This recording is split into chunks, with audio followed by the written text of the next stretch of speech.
Queridos irmãos, saudamos a todos com a paz do Senhor Jesus nessa noite. Queremos convidá-los a abrir a Escritura na carta de Paulo aos Efésios, capítulo 3. E nós vamos do verso 1 até o verso 6. Saudamos aqueles que também nos acompanham ao vivo pela internet. Que a graça do nosso Deus esteja com todos. Efésios capítulo 3, de 1 a 6. Ouçamos a leitura da palavra de Deus. Por esta causa eu, Paulo, sou o prisioneiro de Cristo Jesus, por amor de vós, gentios, se é que tendes ouvido a respeito da dispensação da graça de Deus, a mim confiada para vós outros. Pois, segundo a revelação, me foi dado conhecer o mistério, conforme escrevi há pouco resumidamente. Pelo que, quando ledes, podeis compreender o meu discernimento do mistério de Cristo, o qual em outras gerações não foi dado a conhecer aos filhos dos homens, como agora foi revelado aos seus santos apóstolos e profetas no Espírito, a saber que os gentios são co-herdeiros, membros do mesmo corpo e co-participantes da promessa em Cristo Jesus por meio do Evangelho.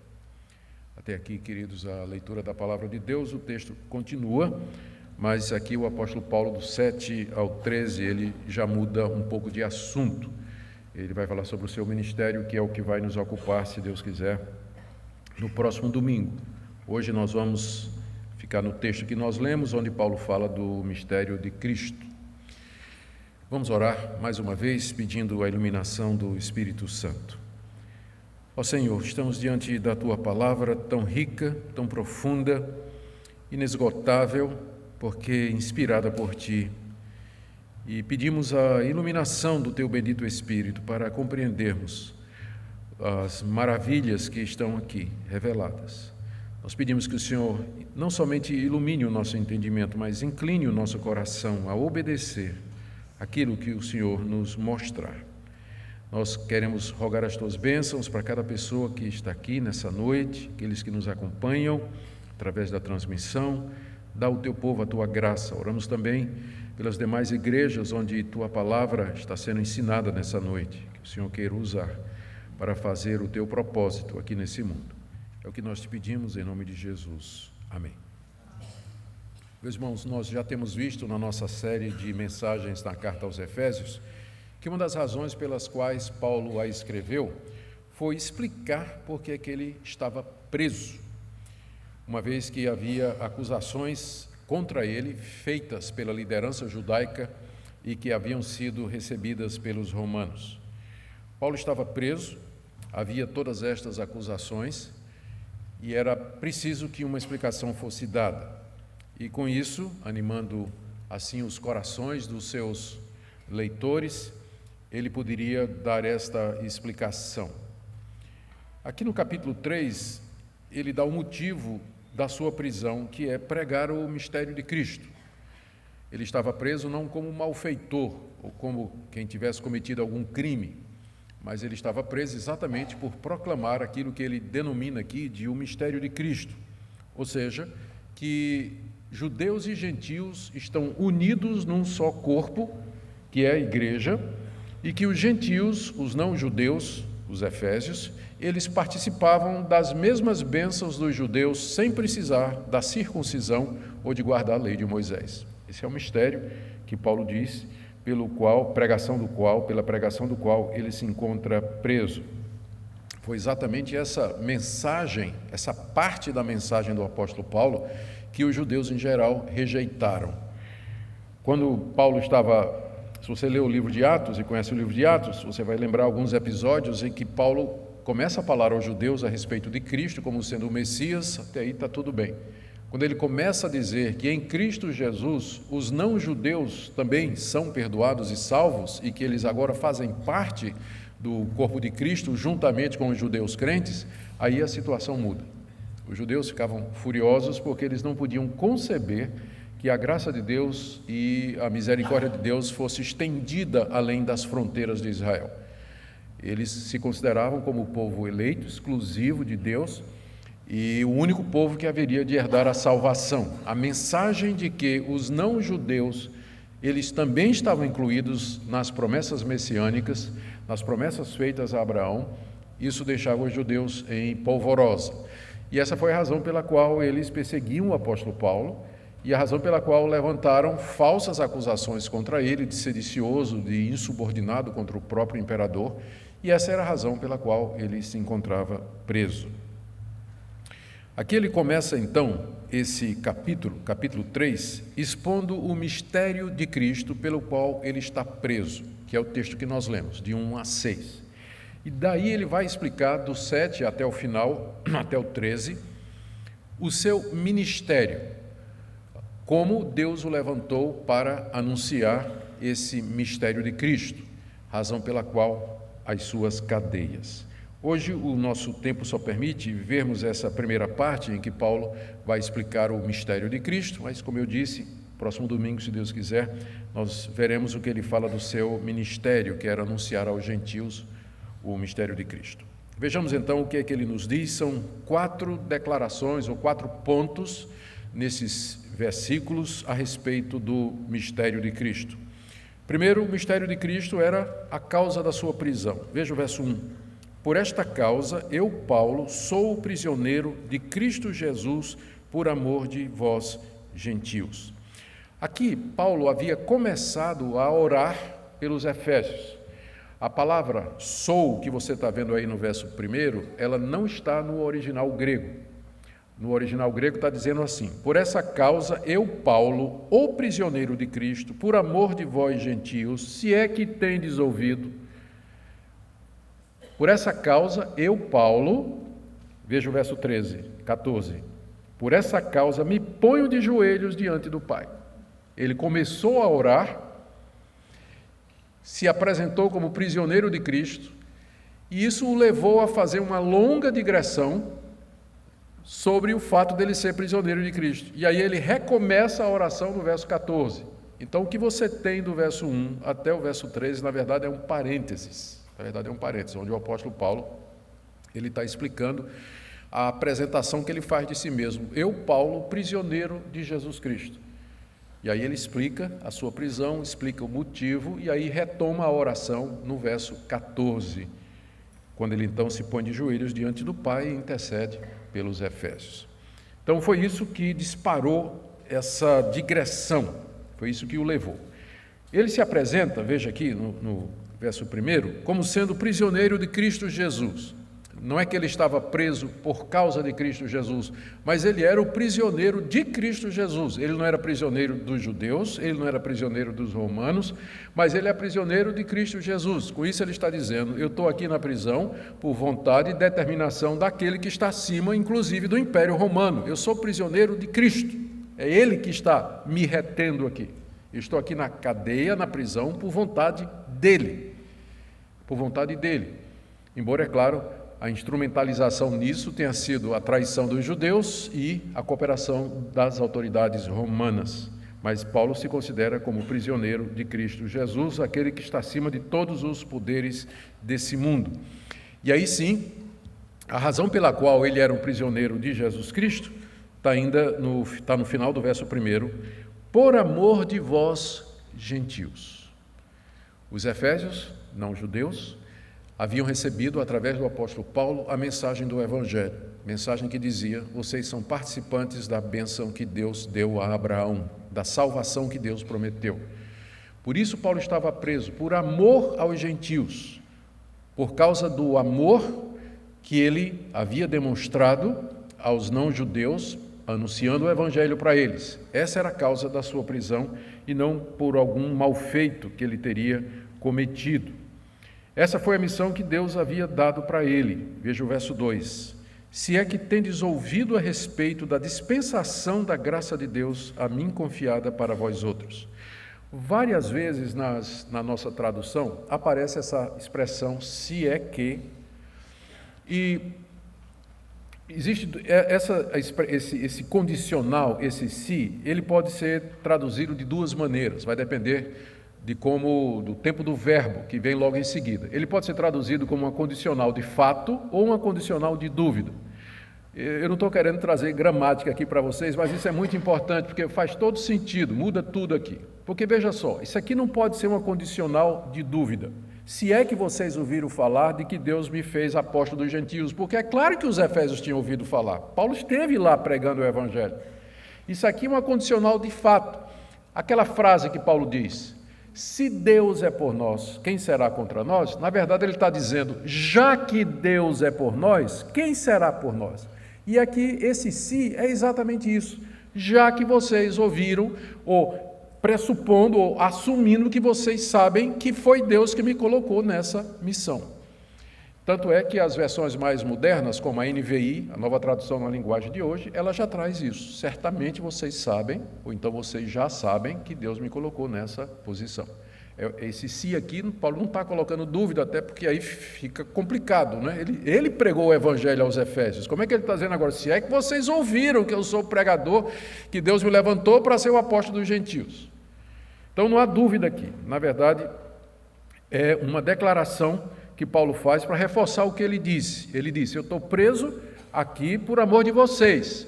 Conforme vocês sabem, Deus me deu essa responsabilidade, Deus me deu essa dispensação de pregar o evangelho para vocês. E é isso o segundo ponto aqui que Paulo começa a discorrer, que vai do verso 3 até o verso 4. Ele começa a falar desse mistério que foi dado a ele mediante revelação de Jesus Cristo. Ele disse no verso 2, vocês ouviram a respeito da dispensação. Dispensação aqui é a responsabilidade.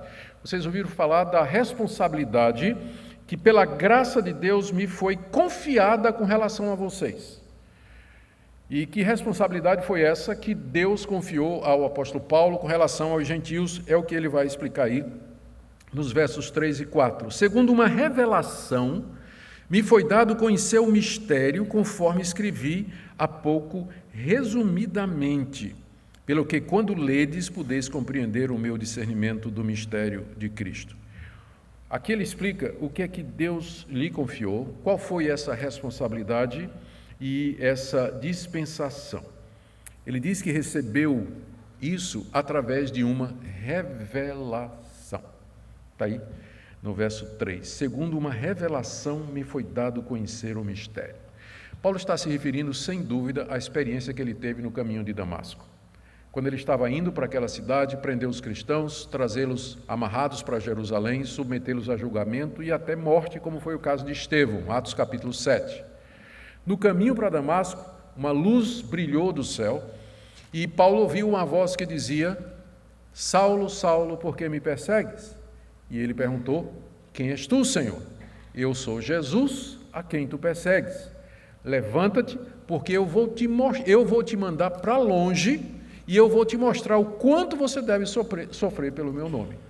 E então Saulo, agora Paulo, ele entra em Damasco, cego, durante 3 dias. Ananias coloca as mãos sobre ele, um judeu crente daquela cidade, amando do Senhor Jesus. Saulo volta a ver e dali começa o seu ministério como o maior pregador da graça de Deus entre os não-judeus.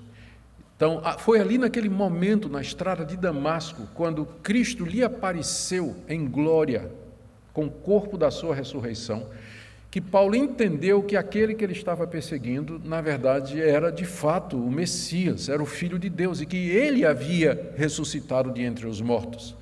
E, na mesma ocasião, Cristo o coloca como pregador dos gentios. Eu te mandarei para longe, eu te mandarei para as nações, para tu anunciares o meu nome.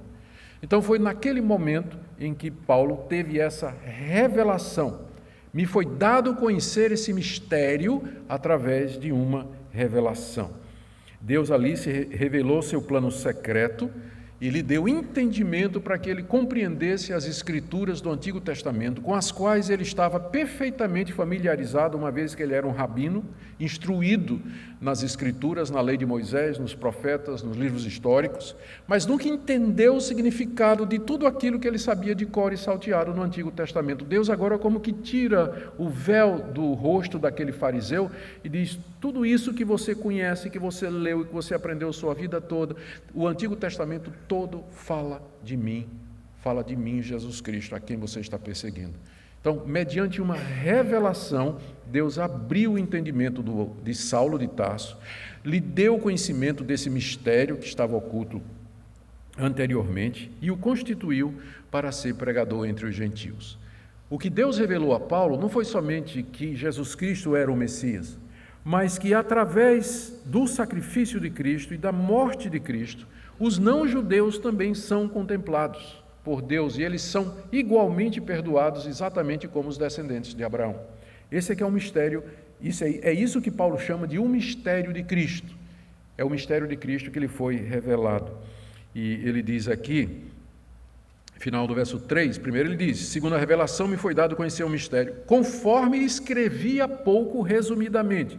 Isso nos remete para o capítulo 2, que foi a mensagem anterior que nós pregamos, onde o apóstolo Paulo explica como Deus uniu os gentios e os judeus no mesmo corpo. Foi o que nós vimos na última vez que nós expusemos aqui a carta de Paulo aos Efésios. Como Deus em Cristo Jesus aproximou os gentios, como Deus em Cristo derrubou a parede de separação entre judeus e gentios, que era a lei, na forma de mandamentos e ordenanças, reconciliou judeus e gentios num corpo só, e esse corpo com Deus, e deu acesso a judeus e gentios igualmente pelo Espírito Santo. Foram os pontos do sermão passado.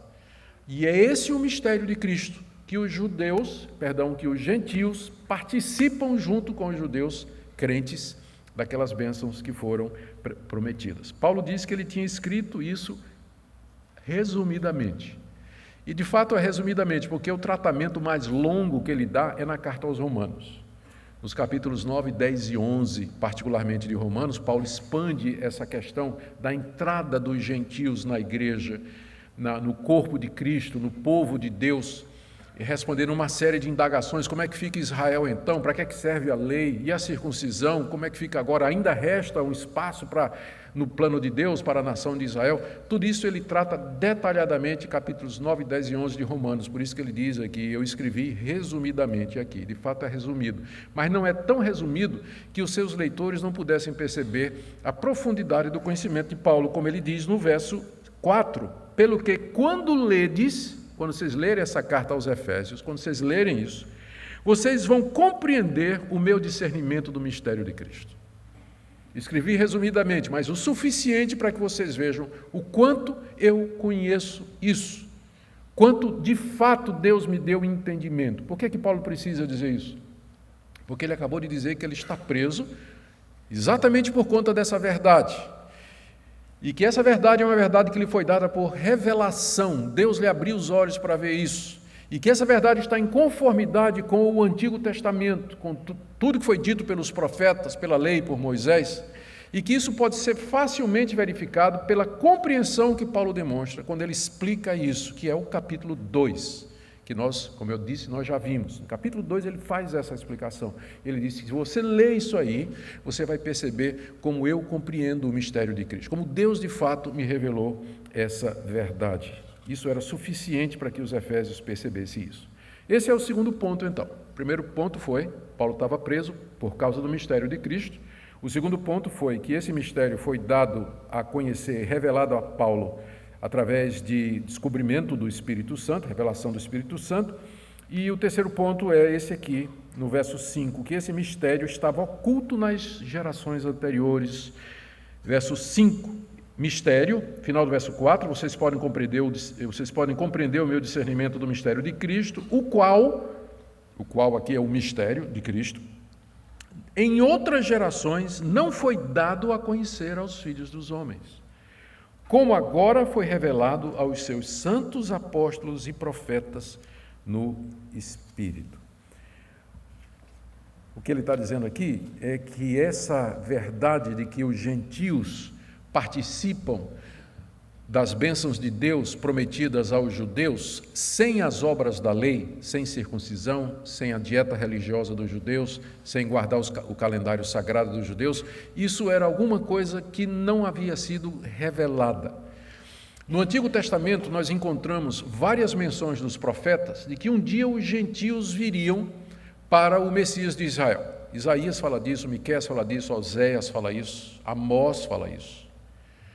Inclusive, todos eles são citados no Novo Testamento como prova. Na carta aos Romanos, naqueles capítulos que eu mencionei, 9, 10 e 11, o apóstolo Paulo cita mais de uma dezena de passagens do Antigo Testamento para comprovar a entrada dos gentios na igreja. Mas você não encontra no Antigo Testamento detalhes que Paulo revela aqui, como por exemplo, que os gentios eles são salvos sem circuncisão, sem fazer as obras da lei. Isso não aparece com muita clareza no Antigo Testamento. E é isso exatamente que Deus revelou ao apóstolo Paulo, e era esse o foco da sua pregação, e era por isso que ele estava sendo perseguido, e é por isso que ele estava preso. Exatamente por ensinar isso aí. Esse mistério não havia sido revelado nas gerações anteriores. Mas agora, e o agora aqui é aquele momento em que Deus, na plenitude dos tempos, manda o seu Filho, Cristo nasce, ele encarna, ele nasce, ele ministra, ele morre na cruz, ele ressuscita de entre os mortos, ele manda o Espírito Santo, é o agora. Mas agora, com a chegada de Cristo, esse mistério foi revelado ao que Paulo chama aqui, aos seus santos apóstolos e profetas no Espírito Santo. O que nós temos aqui nós encontramos uma passagem que é difícil de interpretar. A quem Paulo está se referindo aqui, quando ele fala santos apóstolos e profetas? Ele diz que antigamente esse mistério estava oculto, não foi revelado. Mas agora, naquele momento, esse mistério havia sido revelado aos santos apóstolos e profetas. Quem são os santos apóstolos e profetas a quem Deus deu essa revelação fundamental da história da redenção, que é a inclusão de brasileiros como vocês e eu no plano da salvação, juntamente com os judeus que creem? Tem 4 possibilidades. Primeiro, santos apóstolos só pode ser uma referência aos 12 e ao apóstolo Paulo. Tem outras pessoas que são chamadas de apóstolos no Novo Testamento, mas não nesse sentido específico. Apóstolos foram pessoas que Deus levantou, a quem Ele fez a revelação dos mistérios do plano da salvação e que foram testemunhas da ressurreição de Jesus Cristo. Os 12 e Paulo são os únicos no Novo Testamento que cumprem esses critérios. Foram chamados pessoalmente por Cristo, Paulo foi chamado pessoalmente, os 12 fisicamente, quando Cristo estava aqui, e Paulo pelo Cristo ressurreto depois da ressurreição no caminho de Damasco, no Cristo glorificado. Ser chamado pessoalmente por Cristo, ser testemunha da ressurreição, os 12, quando eu falo 12, já é Matias substituindo Judas. Os 12 foram testemunhas da ressurreição de Jesus e Paulo também, porque ele viu Cristo no caminho de Damasco. São os únicos que cumprem esses requisitos. A esses Deus deu o mistério, a revelação desse mistério, do plano da redenção, que é a inclusão de quem não é judeu no corpo de Cristo, na igreja, no povo de Deus. Esses são os santos profetas. A grande questão é quem são santos apóstolos. A pergunta é quem são os profetas que estão associados aqui? E aí é que tem 4 possibilidades. Pode ser os profetas do Antigo Testamento, mas aí a ordem está trocada, né? Deveria ser santos profetas e apóstolos. Mas alguns acham que, na verdade, é os profetas do Antigo Testamento. No Antigo Testamento, os profetas receberam revelação de Deus a respeito da salvação e do Messias. E agora os apóstolos do Novo continuaram essa revelação. Não é impossível. Outra possibilidade é que esses profetas aqui, eles são os profetas do Novo Testamento, como, por exemplo, Ágabo, os profetas da igreja de Corinto. A dificuldade com isso aí é que não dá para conceber que os profetas de Corinto, por exemplo, eles receberam a revelação dos mistérios do plano da salvação e não deixaram nada escrito. Não tem nada escrito no Novo Testamento por um profeta de igreja local. Nada. Se eles receberam revelação direta de Deus, doutrinária ou que tem a ver com o plano da salvação, não tem nada escrito. Quem escreveu o Novo Testamento foram os apóstolos e os associados a eles. Não tem nenhum profeta que escreveu nada do Novo Testamento. Então fica difícil imaginar que Deus teria dado revelação desse peso a profetas que profetizaram nas suas igrejas locais e a profecia se perdeu. Nós não temos essas verdades que Deus teria revelado porque elas não foram registradas. Elas não estão, de fato, na Escritura Sagrada. Outra possibilidade é que aqui é um grupo de profetas apostólicos, profetas que andavam junto com os apóstolos, só que a gente não vê nada disso. Ou existe essa possibilidade de que Paulo está dizendo assim, e não é impossível isso, santos apóstolos que também são profetas. É um grupo só. Apóstolos que também são profetas. Existe essa possibilidade que eu entendo é uma possibilidade que tem que ser levada em consideração. Não fechamos questão, porque o assunto, cada estudioso que você vai consultar, ele vai ter uma opinião. Mas o que importa é que esse grupo que recebeu essa revelação fundamental é um grupo resumido e definido. O que eu quero dizer é que não tem mais apóstolo e profeta desse calibre para receber revelação dessa profundidade. O que Deus tinha a nos dizer a respeito do plano da redenção já foi dito, porque muita gente hoje em dia se considera como apóstolo, se considera como profeta, e aí vai ficar no mesmo nível dos santos apóstolos e profetas que receberam o mistério da revelação, a revelação do mistério de Cristo, que ninguém, nem do Antigo Testamento, tinha compreendido. Fica para nós difícil imaginar hoje, porque aí se tiver gente hoje nesse mesmo nível, tudo que ele disser tem que ser escrito e colocar ao lado da Bíblia. Concorda comigo? Porque se tem gente do mesmo nível de Paulo dos 12, tão inspirado, que recebeu a revelação do mistério, o que ele pregar e o que ele escrever tem que vir para cá. Vai ficar uma Bíblia dessa grossura, né? E cheia de heresia, perdão. Cheia de heresia, que é o que a gente mais ouve aí desse pessoal. Então, é um grupo fechado, um grupo especial que Deus levantou e do qual Paulo, em particular, fazia parte, a quem Deus revelou o mistério de Cristo. E tudo isso, ele diz no verso 5, mediante o Espírito Santo. Então vamos agora para o nosso quarto ponto. É que o que era esse mistério revelado? Eu já adiantei, em outras palavras, isso, mas agora vamos ler nas próprias palavras do apóstolo Paulo. O mistério é esse, veja, verso 6, a saber, agora pela primeira vez ele vai definir o mistério. Eu tive que adiantar antes, aliás, no correr da mensagem, mas agora chegou a hora em que o próprio Paulo vai explicar. A saber, que os gentios são co-herdeiros, membros do mesmo corpo e coparticipantes da promessa em Cristo Jesus por meio do Evangelho. Eis um mistério que não foi revelado anteriormente e que agora Deus concedeu aos santos apóstolos e profetas no Espírito Santo, dos quais o apóstolo Paulo é o mais proeminente, na sua missão de levar essa mensagem aos gentios. A coisa faz mais sentido na língua original, são 3 palavras aqui. A saber, que os gentios são, no grego diz assim, co-herdeiros, co-membros e co-participantes. São 3 co. A nossa tradução só botou 2, né? Colocou co-herdeiros, co-membros não existe, né? Por isso que não botaram, deixaram só membros e co-participantes. Mas é a mesma expressão 3 vezes, que significa exatamente isso, que os gentios são co-herdeiros, co-membros e co-participantes dos judeus das coisas referentes à salvação. Vamos ver uma por uma rapidamente. Em primeiro lugar, Paulo diz que eles são co-herdeiros de Abraão. E o que é que isso quer dizer? Quer dizer que um dia, isso aqui Paulo está se remetendo ao fato de que Deus chamou Abraão e lhe fez promessas, entre as quais de que a descendência de Abraão haveria de herdar o mundo. Deus daria aos descendentes de Abraão tudo aquilo que Deus havia criado. E isso através daquele descendente de Abraão que haveria de vir. E os judeus se gloriavam nisso. Eles esperavam, inclusive, a chegada do Messias para que Israel pudesse se tornar a capital do mundo. E o reino de Israel se expandisse pelo mundo todo, subjugando todas as nações. Agora o apóstolo Paulo diz que os gentios são co-herdeiros de Abraão, juntamente com o judeu crente. São herdeiros da mesma promessa. Você, brasileiro, que crê em Jesus Cristo, você é herdeiro do patriarca Abraão.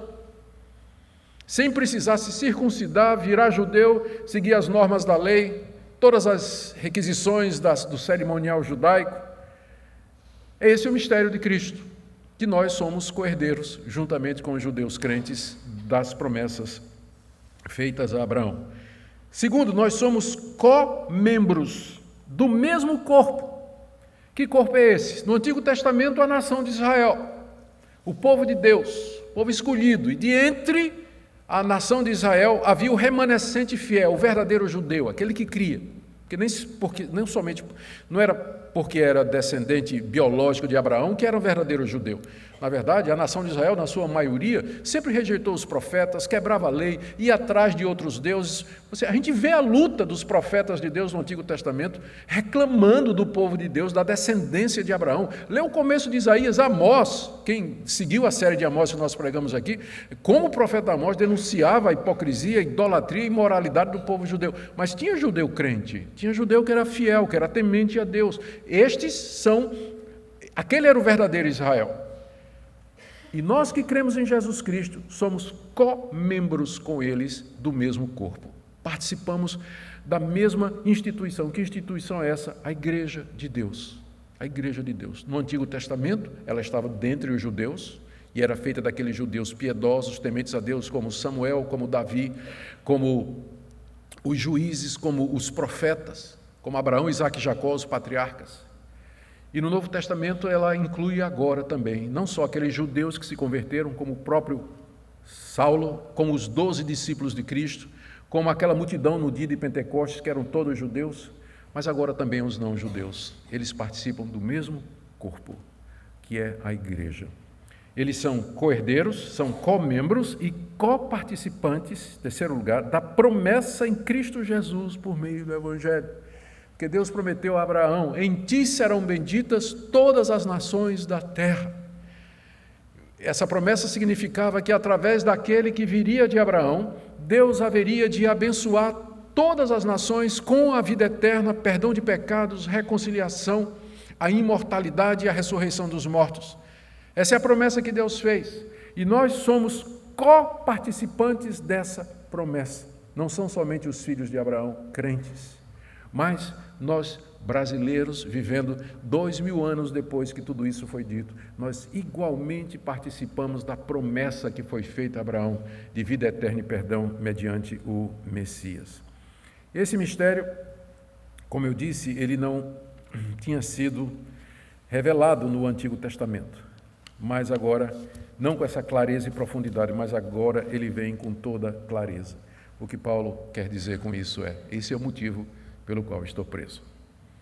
Não sou um malfeitor, não foi por qualquer crime que eu tenha cometido, mas eu estou preso por pregar o mistério de Cristo. E o mistério é exatamente esse, que vocês são co-herdeiros, co-membros e co-participantes das bênçãos dos judeus, sem circuncisão, sem lei de Moisés, sem nenhuma cerimônia da lei de Moisés. Eu quero tirar algumas conclusões aqui para nós. A primeira delas, percebam como os apóstolos eles tiveram um papel fundamental no surgimento da igreja e na história da redenção.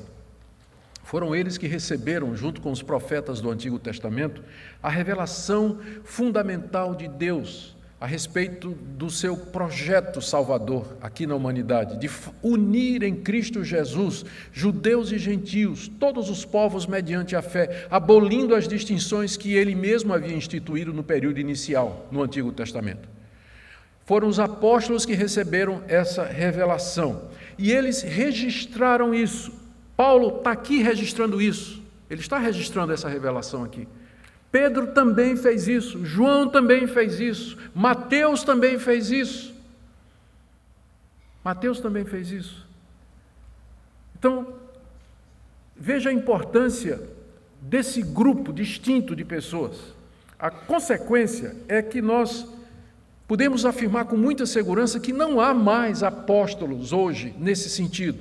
Se uma pessoa quer se chamar de apóstolo no sentido de enviado, que é isso o sentido básico do termo, como, por exemplo, missionário, eu não tenho dificuldade. Mas, geralmente, quem assume esse título hoje, apóstolo fulano de tal, é que ele quer ser como os 12 e como Paulo, não é como missionário, não.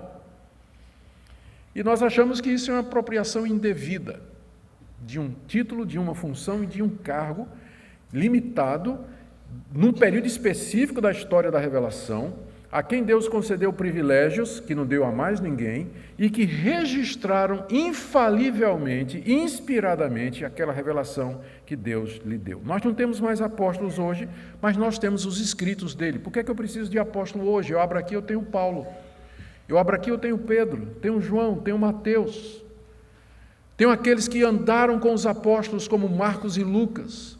como o Tiago, que não é Tiago apóstolo, mas era Tiago, irmão de Jesus, Judas, não Iscariotes, que era também irmão de Jesus e que andava no círculo apostólico, eles que nos deram o Novo Testamento. E aqui nós temos o testemunho deles, o registro dessa revelação. Nós não temos, a Bíblia parou de ser feita já, não tem mais ninguém escrevendo Bíblia. Por isso nós não temos mais gente desse calibre hoje na igreja. Nós temos pastores e mestres que explicam a revelação que foi dada aos apóstolos para a edificação do povo de Deus. É isso que nós temos hoje, e não mais do que isso.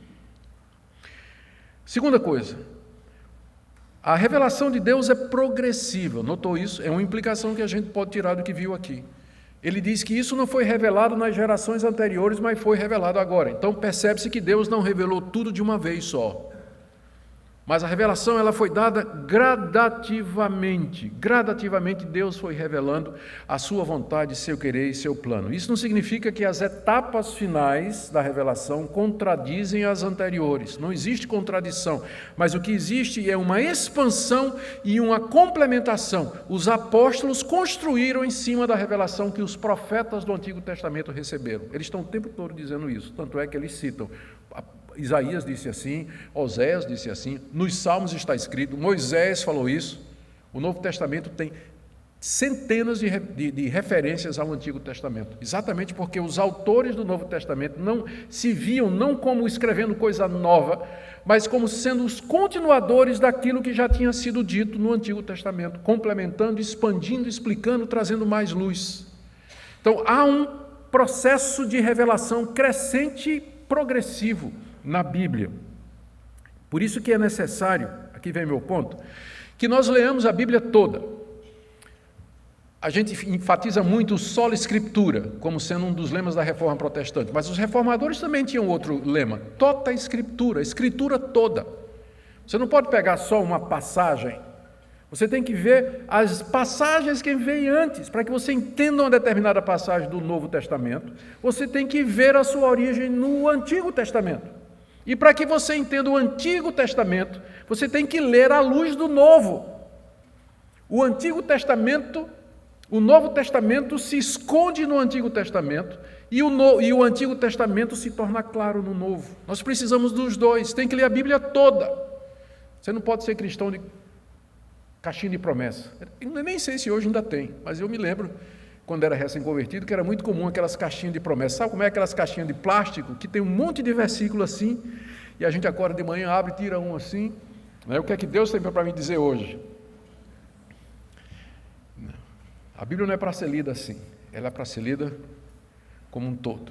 Você tem que ler livros da Bíblia, tem que ler do Antigo e do Novo, tem que se familiarizar com todo o seu conteúdo, porque a revelação ela não foi dada de uma vez só, num lugar só, ela foi dada gradativamente, progressivamente. Por isso nós temos que entender cada parte dela. Terceira lição que eu quero tirar aqui é que nós só podemos conhecer a Cristo e os planos de Deus mediante revelação. Paulo era um fariseu que conhecia o Antigo Testamento de maneira completa. Ele era treinado na lei de Moisés, treinado nas Escrituras. E quando a gente lê os escritos dele, a gente percebe o quanto ele conhece o Antigo Testamento. Conhecia mesmo.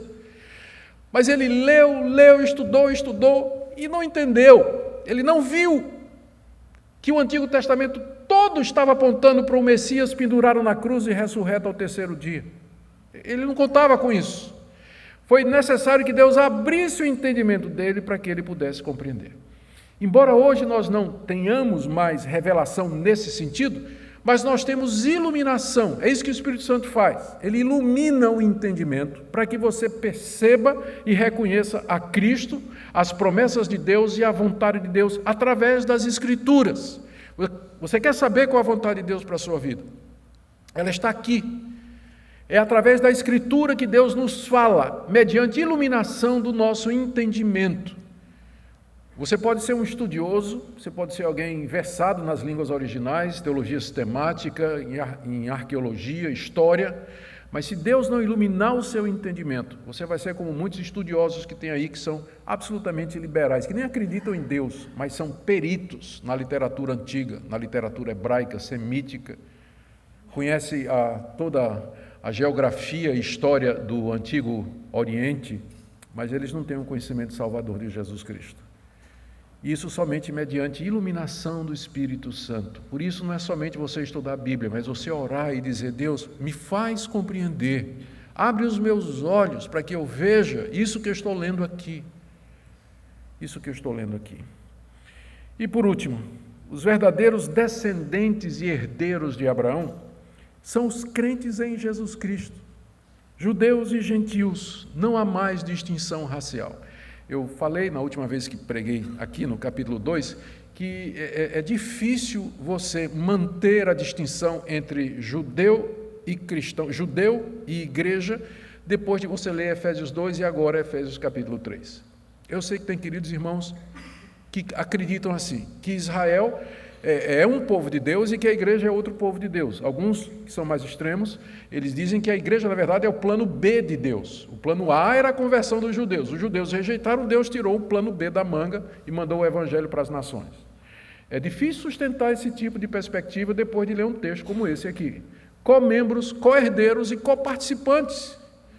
Sem circuncisão, sem qualquer uma das regras de Moisés, um corpo só. Um corpo só. E eu digo isso, não é para polemizar, mas para que você se alegre, você entenda o privilégio que você tem. Você é herdeiro e participante daquelas promessas que Deus fez ao patriarca Abraão, o amigo de Deus, o pai da fé. Você é filho dele, você é o verdadeiro descendente de Abraão, se você crê no filho de Abraão, que é Jesus Cristo. Isso deveria mostrar a você o privilégio que é você ser cristão. E valorizar isso, amar isso. E servir a esse Deus, e viver para a glória dele. E anunciar essa verdade aos outros brasileiros, que precisam saber também que pela graça, mediante a fé na obra completa do Filho de Abraão, Jesus Cristo, eles se tornam coparticipantes, co-membros e co-herdeiros de todas as promessas de Deus, inclusive a vida eterna, a imortalidade através da ressurreição. E como o nosso povo precisa de esperança.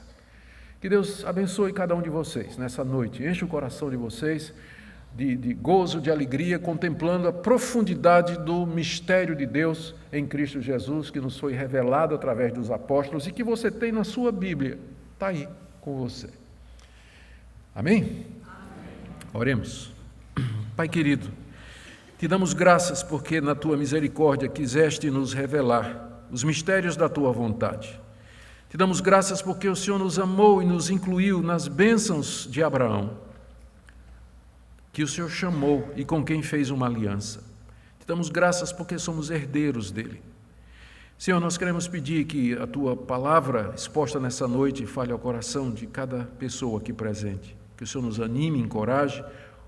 Eu oro pelos que estão alquebrados, contritos, entristecidos. Dá-lhes a alegria da redenção, a alegria da salvação.